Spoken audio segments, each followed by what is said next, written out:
ना भूलें।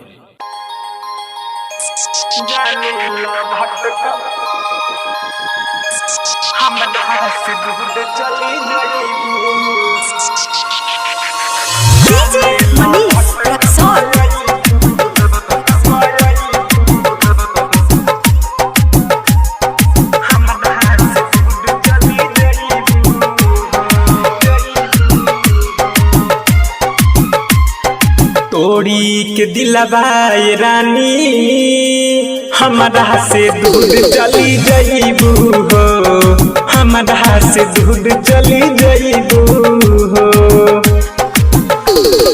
तोड़ी के दिलवाए रानी हमारा से दूर चली जाइबू हो, हमारा से दूर चली जाइबू हो।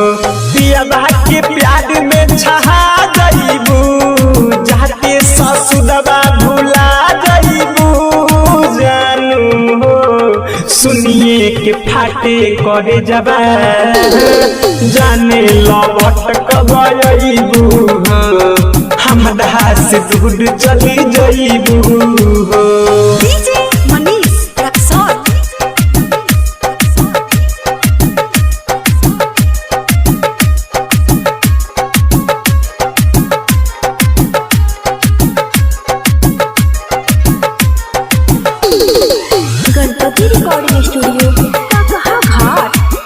सोचल सपनवा न भइल मन पूरा हो, रह गई प्रीतिया अधूरा सनम। हाँ सोचल सपनवा न भइल मन पूरा हो, रह गई प्रीतिया अधूरा सनम। वादा इरादा के पल भर में छोड़ी के देता काहे तू हमके सितम। किस्मत में नहीं खुए जानू साचो याद बड़ी आइबू हो, हमारा से दूर चली जाइबू हो।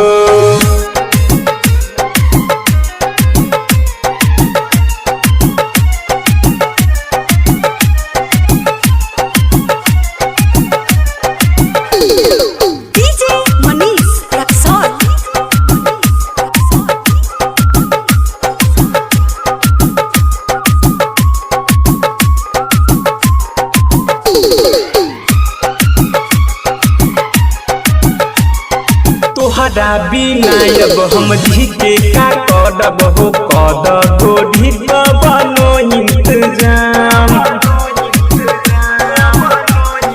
हाँ तोहरा बिना अब हम जी के का करब हो, कद गोढ़ी बनो इंतजाम। चंदन विकास या दिन दयाल के रखत रही हमेशा ध्यान। आज के संगमा नइबू साचे कहिल पछतइबू हो, हमारा से दूर चली जाइबू हो। पिया के प्यार में छहा जाइबू, जाके ससुरवा भुला जाइबू जानू हो। सुनिए के फाटे करे जबा जाने लौट कब आइबू हो, हमरा से दूर चली जाइबू।